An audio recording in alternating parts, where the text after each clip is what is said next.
The witch hunt against Suella Braverman has reached a new level as we now have a situation where civil service, Downing Street, and the mainstream media are all getting together to remove her as Home Secretary.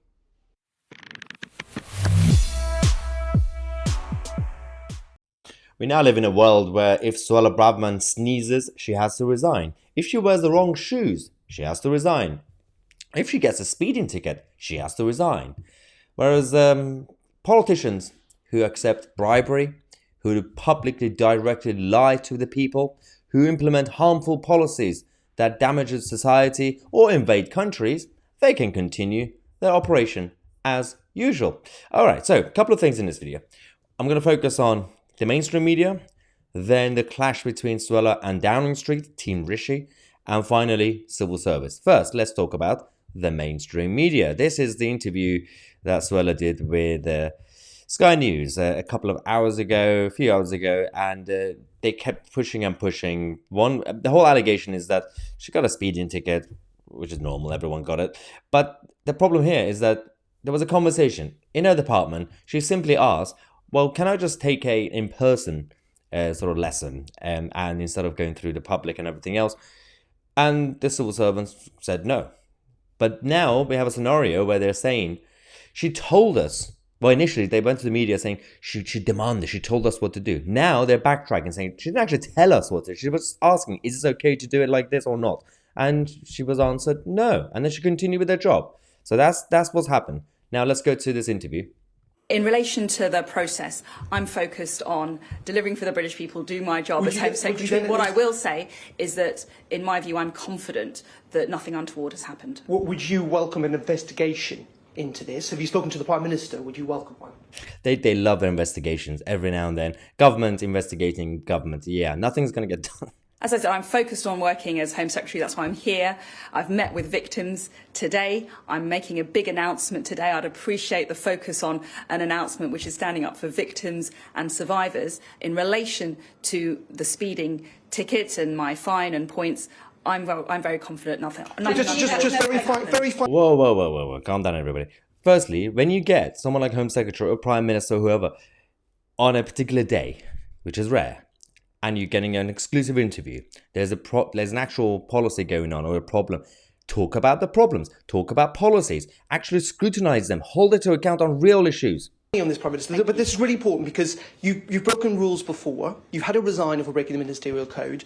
You've admitted now to breaking or having a speeding fine. You've accused of breaking the code for a second time. How good a look is it for a senior politician, one of the most senior politicians of the country, to be viewed as a constant rule breaker?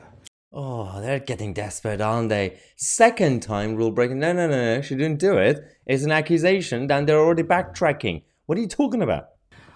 I got a speeding ticket. I paid the fine. I took the points. In my view, nothing untoward has happened. There we go.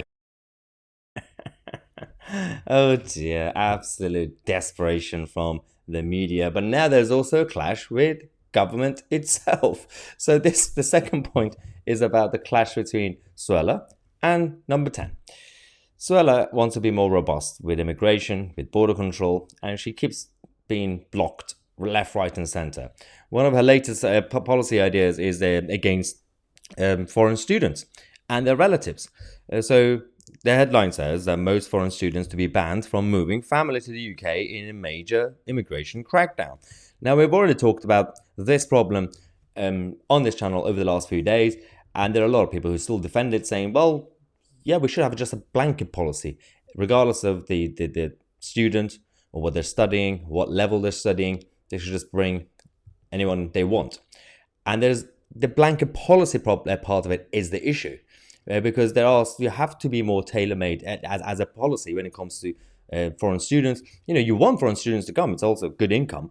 But at the same time, you need to know what you're going to do with them afterwards. So that's one of the issues that we have. And now we have, in the name of dependency, we're going to have a lot of people coming in. And there have been, obviously, in the records over the last couple of decades, some people just get lost in the system, especially the relatives. Just get lost, and they don't really go back, and they don't really become legal citizens either. So most foreign students will be banned from bringing family over to Britain. That's the idea that she has. But number 10 Downing Street have rejected these calls by the Home Office and the Home Secretary to lift the salary threshold for foreign workers from £26,000 to £33,000 in order to bring down the numbers. There is still this ideological battle inside at the heart of government on simple policies. The problem is that both sides keep briefing against each other to the mainstream media and the press. It doesn't really help. You're getting close to the election, and the public are looking at the Tories saying, well, they can't even get their act together. They're fighting right here in public. There's one thing about being transparent, but this is just completely messy.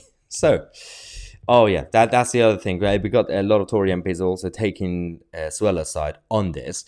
Rishi Sunak did say that she wants to come and fight against immigration, but the blueprint actually does matter, because when you look at the whole plan, he's simply focusing on the small boats and the backlog, not actual mass migration, not net migration, not the legal economic migration. And this is the biggest issue. So when it comes to students, for example, students brought 135,788 family members to Britain last year, 9 times more than in 2019. A lot of bogus colleges and degrees still going on, even though at the time Theresa May tried to crack down on that as well. Last year, 59,053 people, Nigerian students brought over 60,923 relatives.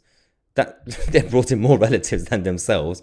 And then one Tory MP told The Sun on Sunday that we have got to get a grip. Yeah, you've been saying this, but when is this going to happen? That's what people are asking on this channel. So that's the government side.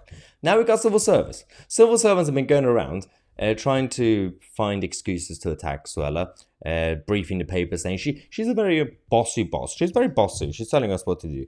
Or saying, well, she has unreasonable demands. She's your boss.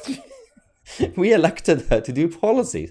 And of course, it will be up to the public. It's called parliamentary democracy. If we don't like it, we'll kick her out. That's how it works. Now, there's also this issue with civil servants who are still working from home. And we don't really know exactly if there's going to be a new monitoring process to actually see, are they doing work at home or not? Because corporations and private companies now have a proper system, most of them, to actually see if the job is getting done, or are you watching Netflix in bed. But having said that, regardless of that, the government, well, civil service, are now wasting more money to make things comfortable for civil servants at home. Yes, they're getting them comfy chairs and tables, desks and everything. Yes, civil service spent £200,000 so far on desks and comfy chairs for civil servants working from home. Oh, how lovely. Why do you have to do that? It makes no sense. Just come back to the office or use your own chairs. I'm sure you have chairs at home. I don't understand this. Okay, the government paperwork said that we expect on average 32 deliveries a month. Depending on recruitment, this could be more.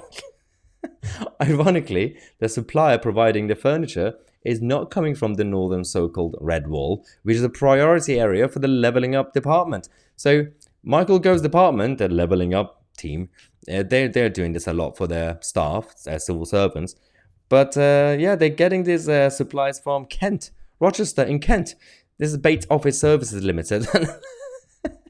There's nothing wrong with Kent, but they claim to be focusing a lot on the Red Wall and industries up there, but they don't seem to actually care when it comes to civil servants.